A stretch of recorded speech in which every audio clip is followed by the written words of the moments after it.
Good evening and welcome to Hungary Reports, starting off Public Media and One's foreign language news hour. I'm Csenge Gabriela Ibolya with today's news from Hungary and the Carpathian Basin.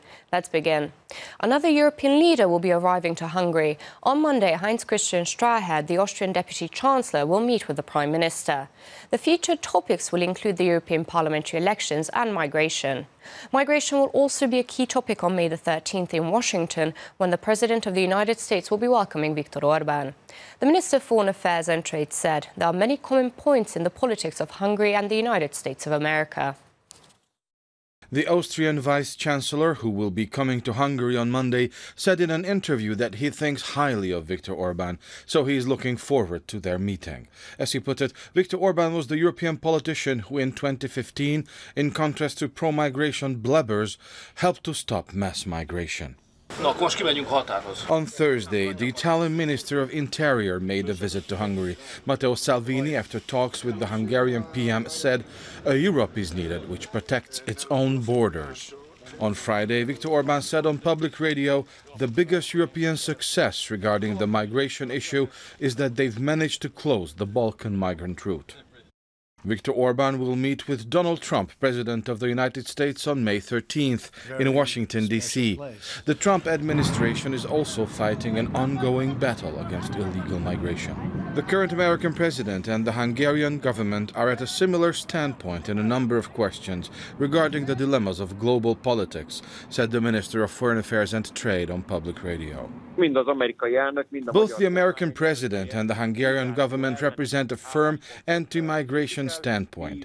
We protect our own borders, as the American president also aims to protect the borders of the United States. And obviously it is not a coincidence that the United States and Hungary are among those 6 countries who voted against the UN's Global Migration Compact, Péter Szijjártó said.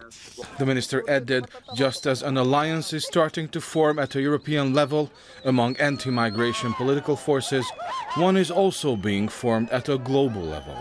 Thus, their meeting will also provide a great opportunity for Donald Trump and Viktor Orbán to synchronize the two countries' anti-migration positions. According to Fidesz, the preservation of the agricultural support will depend upon the outcome of the European parliamentary elections.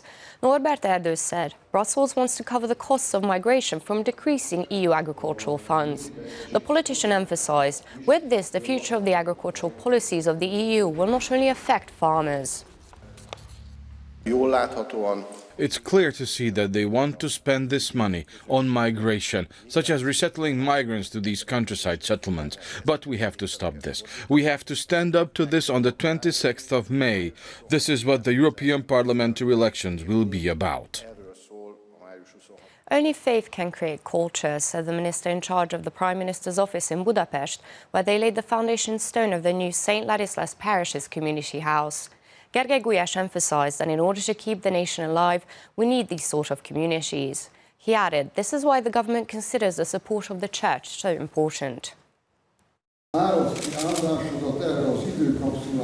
Cardinal and Archbishop of Esztergom and Budapest, Péter Erdő, consecrated the time capsule of the St. Stephen's Parish's community house on Sunday in Budapest.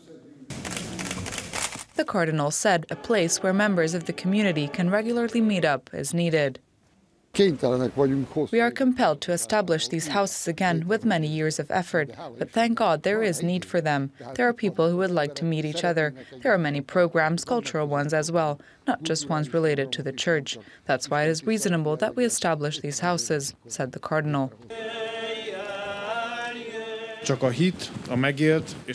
The community house is being built with government support. When laying the foundation stone, Gergely Gulyás, Minister of the Prime Minister's office, emphasized the government considers it its main task to provide opportunity for growth and preservation. This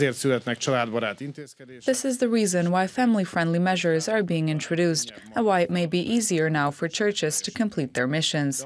However, we have to know that this country and this nation need such communities for its preservation, and these communities cannot be built by any government, said Gergely Gulyás. Next to the St. Stephen's Parish's community house, soon a Catholic kindergarten will be built. One of the city's public spaces was named Jerusalem Park. At the naming ceremony, Mayor István Tarlós called the gesture symbolic significance.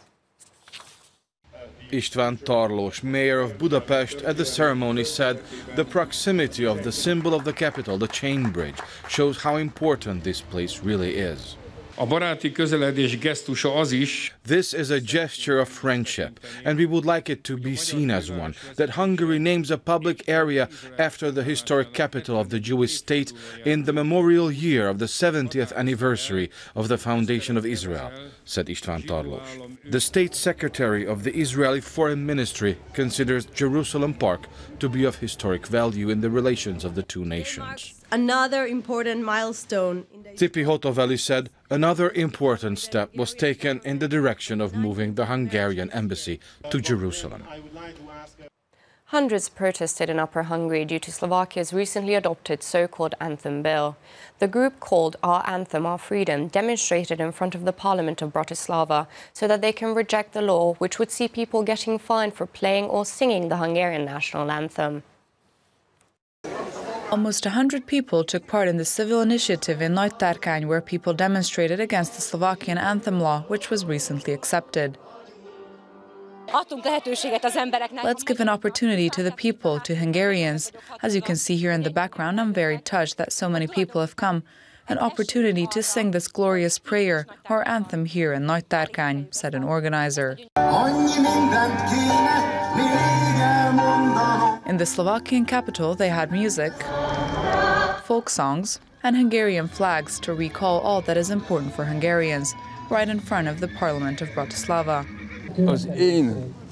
My language is Hungarian, my history is Hungarian history, my flag is the Hungarian flag. I am Hungarian, my anthem is the Hungarian anthem, and this has nothing to do with being anti-Slovakian, said this demonstrator. István Samu, an organizer of the demonstration, emphasized the aim of their action is so that on the 9th of May, Slovakian lawmakers will discuss the discriminative anthem bill with results that are acceptable for Hungarians as well. Slovakia seems to be the only example where law regulating the use of their own national symbols at the same time opposes the use of symbols of other communities. For us, this is completely unacceptable, said the organizer. The organizers were greeted by the Slovakian parliament chairman after the demonstration. Andrej Danko asked the protesters to word their ideas and proposals so that the Slovakian governmental coalition would know what they can do to help the Hungarian national minority in Slovakia.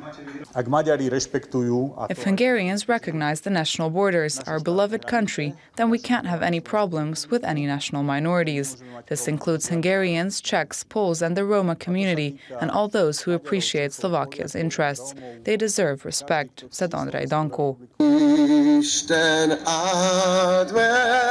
Participants ended their demonstration by singing the Hungarian national anthem.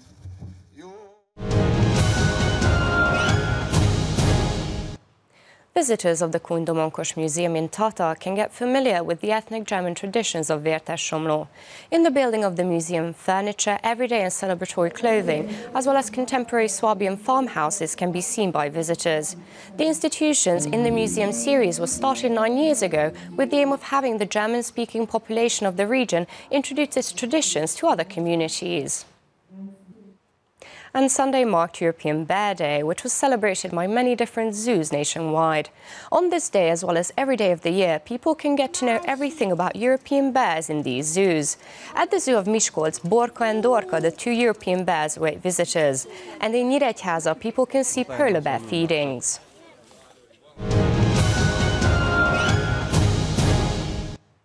And that's all for now, but don't forget, you can catch Hungary Reports every night after 11 p.m. news and online as always. Do stick around and watch our German, Russian and Chinese language news. Thank you for watching and have a lovely evening.